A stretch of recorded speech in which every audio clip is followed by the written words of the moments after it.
할렐루야, 6월 11일 화요일 새벽 예배 오신 성도님들을 주님의 이름으로 환영합니다. 시간 하나님 주시는 은혜와 평강이 충만한 시간이 되시기를 주님의 이름으로 축원합니다. 함께 찬송가 340장 어지러운 세상 중에 찬송하심으로써 새벽 예배를 시작하도록 하겠습니다.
거룩하신 하나님 아버지 감사합니다. 오늘도 우리에게 새로운 하루를 허락하여 주시고 하나님 주시는 그런 말씀을 붙잡고 살아갈 수 있도록 우리 삶을 인도해 주신 하나님의 크신 은혜에 감사를 드립니다. 특별히 이 시간 우리 ANC 오누리교회 담임 목사님이신 김태형 목사님과 모든 교육자들을 위해서 우리가 한 마음으로 기도합니다. 우리 교육자들 마음 가운데 하나님의 그 부르신 그 목적과 그 소망이 늘 함께 할 수 있도록 아버지 우리 삶을 주관하여 주시옵시고 우리 목회자들의 그런 목회 사역을 통하여 우리 교회가 더욱더 하나님이 원하시는 모습으로 더욱더 성장하며 이 지역을 넘어 온 세계에 하나님의 사랑을 전하고 예수 그리스도의 복음을 전하는데 귀하게 쓰임받는 사명을 잘 감당할 수 있도록 아버지께서 함께하여 주시옵소서. 그리고 또 이 시간 애쓰던 말씀을 들을 때 우리 마음을 열어주셔서 살아계신 하나님의 음성을 듣게 하여 주시옵시고 우리의 모든 기도의 제목들이 하나님의 능력 안에서 응답되는 귀한 축복의 시간이 되게 하여 주시옵소서. 이 모든 것에 감사드리며 살아계신 주 예수 그리스도의 이름으로 기도하옵나이다. 아멘. 오늘 우리에게 주시는 하나님의 말씀은 구약성경 에스더서 3장 7절에서 15절까지의 말씀입니다. 아하수에로 왕 제12년 첫째 달 곧 니산 월에 무리가 하만 앞에서 날과 달에 대하여 부르 곧 제비를 뽑아 12째 달 곧 아달월을 얻은지라. 하만이 아하수에로 왕에게 아뢰되 한 민족이 왕의 나라 각 지방 백성 중에 흩어져 거하는데 그 법률이 만민의 법과 달라서 왕의 법률을 지키지 아니하오니 용납하는 것이 왕에게 무익하니이다. 왕이 옳게 여기시거든 조서를 내려 그들을 진멸하소서. 내가 은 입만 달란트를 왕의 일을 맡은 자의 손에 맡겨 왕의 금고에 드리리이다 하니 왕이 반지를 손에서 빼어 유다인의 대적 곧 아각사랑 함므다다의 아들 하만에게 주며 이르되 그 은을 내게 주고 그 백성도 그리하노니 너의 소견에 좋을 대로 행하라 하더라. 첫째 달 13일에 왕의 서기관이 소집되어 하만의 명령을 따라 왕의 대신과 각 지방의 관리와 각 민족의 관원에게 아하수에르 왕의 이름으로 조서를 쓰되 곧 각 지방의 문자와 각 민족의 언어로 쓰고 왕의 반지로 인치니라. 이에 그 조서를 억졸에게 맡겨 왕의 각 지방에 보내니 12째 달 곧 아달월 13일 하루 동안에 모든 유다인을 젊은이 늙은이 어린이 여인들을 막론하고 죽이고 도륙하고 진멸하고 또 그 재산을 탈취하라 하였고 이 명령을 각 지방에 전하기 위하여 조서의 초본을 모든 민족에게 선포하여 그날을 위하여 준비하게 하라 하였더라. 역졸이 왕의 명령을 받들어 급히 나가매 그 조서가 두성 수반에도 반포되니 왕은 하만과 함께 앉아 마시되 수산성은 어지럽더라. 아멘. 계속해서 에스더의 말씀을 함께 보고 있습니다. 에스더의 말씀을 보면서 우리가 뭐 여러 가지 부분을 생각할 수 있죠. 성경 안에서는 수많은 그 남성들이 등장합니다. 그 남성을 주제로 한 성경의 이야기가 뭐 거의 대부분이라고 할 수 있습니다. 성경 66권을 보시면은. 근데 그 중에서도 여성 인물을 주제로 한 또 성경책이 있습니다. 몇 권 있을까요? 2권 있죠. 하나는 룻기가 있고 또 하나가 바로 오늘 우리 함께 읽고 있는 에스더서. 이 두 책의 내용이 여성을 중심으로 이렇게 이야기가 펼쳐진다는 것을 우리가 성경 안에서 발견할 수 있습니다. 에스더는 한국 분들에게도 이렇게 많이 사랑받는 성경 인물이어서 우리 뭐 여성 이름이 에스더, 영어 이름이 에스더인 분들도 있고 뭐 따님 이름이 에스더인 분들도 분명히 계실 수 있다고 생각됩니다.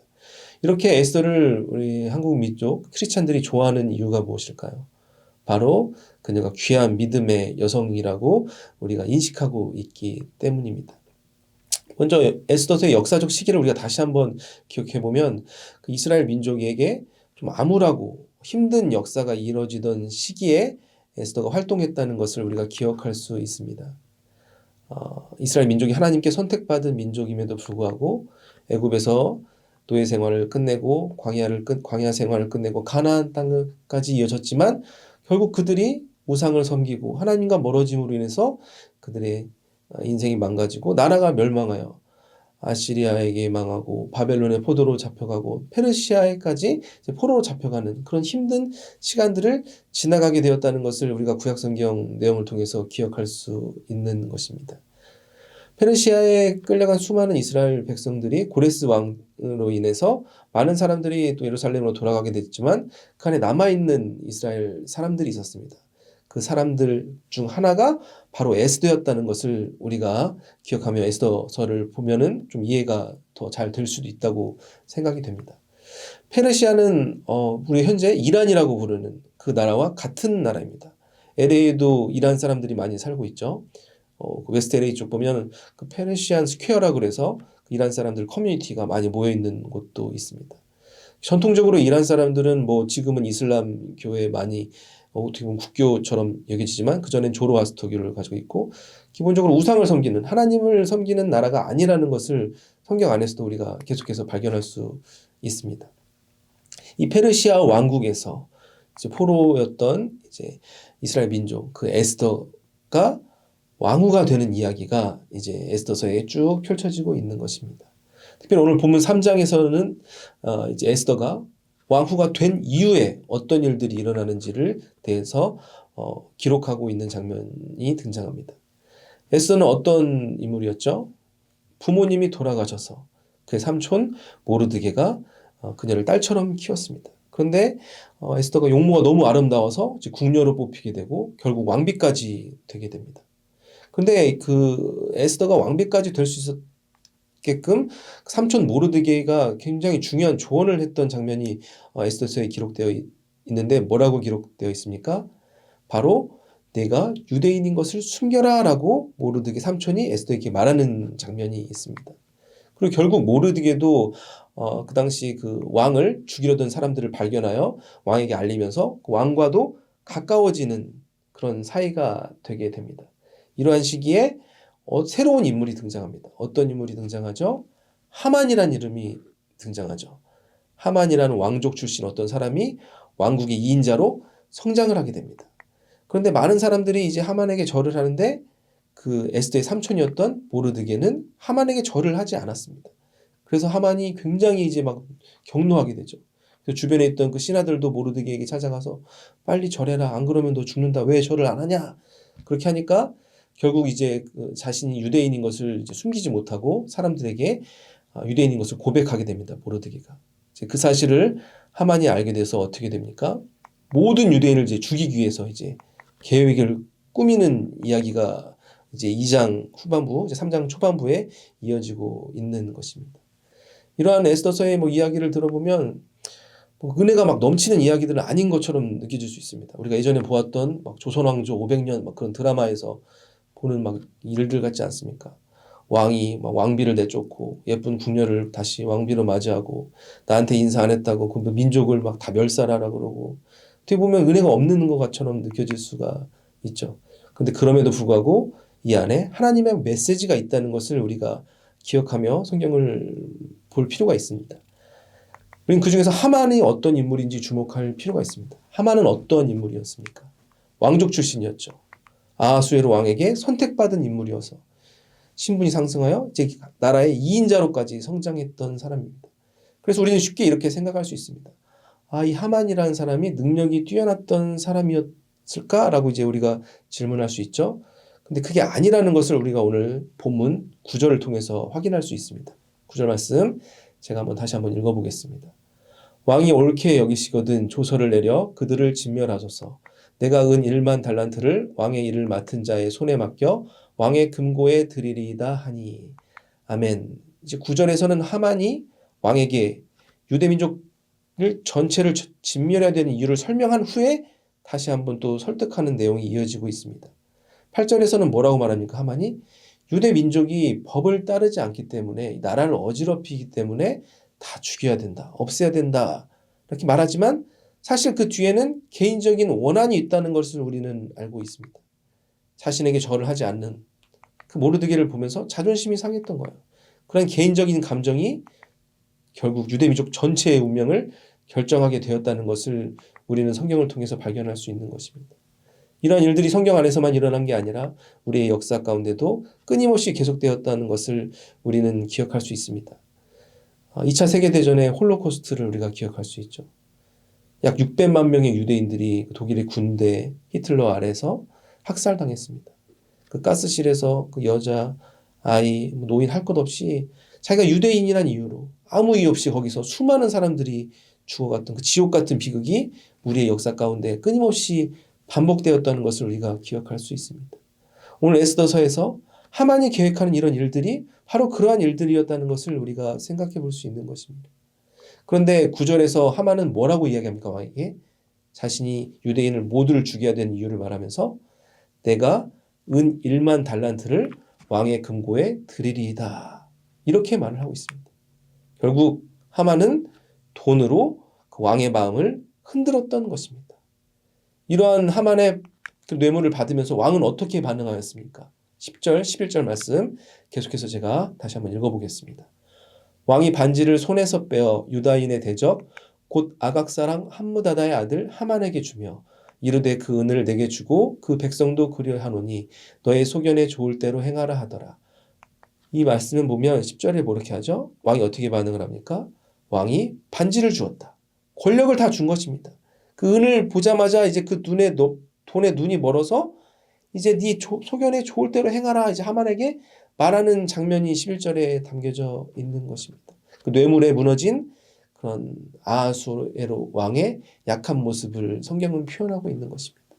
이런 모습은 현대를 살아가는 우리들에게 수많은 정치인의 모습과 같다라고 생각할 수 있습니다. 한국을 포함하여 미국, 세계 어느 나라를 막론하고 수많은 정치인들이 그런 돈의 유혹에 무너지는 사람들이 얼마나 많이 있습니까? 인간이 그렇게 돈의 유혹에 약하다는 것을 알고 있기 때문에 역사 속에서도 계속해서 그러한 안 좋은 일들이 반복되고 있는 것입니다. 어느 미국 대통령의 자서전을 보시면은 그분이 이제 처음 중동 이제 석유가 많은 막 그런 국가에 방문했을 때 자신의 방에 갔더니 수많은 보석들이 거기 있었다라는 것을 이제 기록한 것을 본 적이 있습니다. 이렇게 사람들이 뇌물을 서로 주면서 이렇게 사람 마음을 흔드는 이유가 무엇입니까? 인간이 바로 재물의 유혹에 넘어지기 쉬운 존재이기 때문입니다. 이런 재물의 유혹에 대해서 성경은 디모데전서 6장의 9절 10절은 우리에게 이렇게 말씀하고 있습니다. 제가 다시 한번 읽어보겠습니다. 부하려 하는 자들은 시험과 올무와 여러 가지 어리석고 해로운 욕심에 떨어지나니 곧 사람으로 파멸과 멸망에 빠지게 하는 것이라. 돈을 사랑함이 일만 악의 뿌리가 되나니 이것을 탐내는 자들은 비욕을 받아 믿음에서 떠나 많은 근심으로써 자기를 찔렀도다. 아멘. 인간이 돈을 향한 욕심이 끝이 없음을 성경은 하나님께서 우리에게 말씀해 주고 있는 것입니다. 100만 원을 가지게 되면 1000만 원을 모으고 싶고 1000만 원을 모으면 1억을 벌고 싶은 것이 인간의 본능인 것입니다. 끝이 없는 돈을 향한 욕심을 인간이 가지고 있다. 근데 그 부하려 하는 욕심이 우리의 삶을 어떻게 이끈다고 말하고 있습니까? 결국 파멸과 멸망으로 이끈다라면서 경고하고 계시는 것입니다. 그러면서 10절에 우리가 너무나 잘 아는 그런 돈에 관한 그런 경고의 말씀을 하나님께서는 어떻게 우리에게 말씀하십니까? 돈을 사랑하면 일만 악의 뿌리가 된다라고 경고해 주고 계신 것입니다. 지금 이 순간에도 일어나는 수많은 범죄의 이유들 다 무엇 때문입니까? 돈 때문에 일어나고 있는 것입니다. 돈 때문에 사람을 죽이고 죽는 세상 가운데 우리는 살아가고 있는 것입니다. 오늘 말씀을 우리가 정리해 보겠습니다. 우리가 에스더서 본문 안에서 두 인물 하만과 아하수로 왕에게서 무엇을 발견할 수 있습니까? 바로 우리의 약한 모습을 발견할 수 있게 되는 것입니다. 우리가 때로는 개인적인 감정으로 누군가에게 복수하려고 싶은 그런 마음과 생각이 들 때가 있습니다. 근데 그런 생각이 결국 화를 만든다는 것을 우리가 기억해야 되는 것입니다. 하나님께서 기뻐하시는 마음이 아니라는 것을 우리가 기억하며 우리 마음을 늘 다스리는 마음으로 살아가야 되는 것입니다. 그리고 두 번째로는 돈을 사랑하는 마음이 우리의 인생을 어떻게 이끕니까? 나뿐만 아니라 모두를 파멸로 이끌 수 있다는 것을 기억해야 되는 것입니다. 즉 오늘 본문의 말씀을 통해서 우리가 개인적인 화를 다스리고 돈을 사랑하는 것이 아니라 우리가 지혜롭게 돈을 벌고 잘 사용하여 하나님께 영광을 올려드리는 삶을 살아가는 것이 하나님께서 우리에게 원하시는 삶의 모습이라는 것을 우리가 발견할 수 있게 되는 것입니다. 사랑하는 성도 여러분, 오늘 우리에게 주신 에스더 말씀을 기억하며 살아가 우리가 인간의 이 세상 속에서 우리의 감정에 무너지지 않고 돈의 유혹에 무너지지 않는 삶을 살아 하나님께 큰 기쁨과 영광을 돌리고 우리의 삶을 통해 하나님의 뜻을 이루시는 그런 삶을 감당하시는 모든 성도님들이 되시기를 주님의 이름으로 축원합니다. 거룩하신 하나님 아버지, 오늘도 우리에게 에스더 말씀을 통해서 우리가 세상을 살아가면서 어떠한 마음을 가지고 살아가야 되는지 지혜를 깨닫게 하여 주신 하나님의 크신 은혜에 감사를 드립니다. 우리가 때로는 마음의 상처를 당하여 누군가에게 복수하고 싶은 그런 마음이 드는 때가 있습니다. 그때마다 그것이 하나님이 원하시는 마음이 아니라는 것을 다시 한번 깨닫게 하여 주시고 예수님의 마음으로 그런 사람을 이해하고 긍휼을 베풀고 사랑할 수 있는 마음으로 살아갈 수 있도록 우리 마음을 붙잡아 주시옵소서. 그리하여 우리의 삶을 통하여 복음이 전파될 수 있는 귀한 사명을 잘 감당하게 하여 주시옵소서. 또한 우리를 늘 유혹하는 그 돈으로 유혹하는 사단과 마귀의 유혹들이 우리 앞에 늘 있음을 우리가 기억하게 하여 주시옵소서. 돈을 사랑함이 일만하게 뿌리가 된다는 것을 우리가 늘 마음에 새기고 살아가 우리가 돈을 벌며 돈을 사용할 때 하나님의 영광을 위해서 잘 사용하여 하나님의 뜻을 이루는 우리의 삶이 될 수 있도록 아버지께서 우리 삶을 늘 좋은 길로 인도하여 주시옵소서. 그래야 오늘 하루에 우리 삶을 통하여 하나님께 큰 기쁨 올려드릴 수 있는 우리 모두가 되게 하여 주시옵소서. 이 모든 것에 감사드리며 살아계신 주 예수 그리스도의 이름으로 기도하옵나이다. 아멘.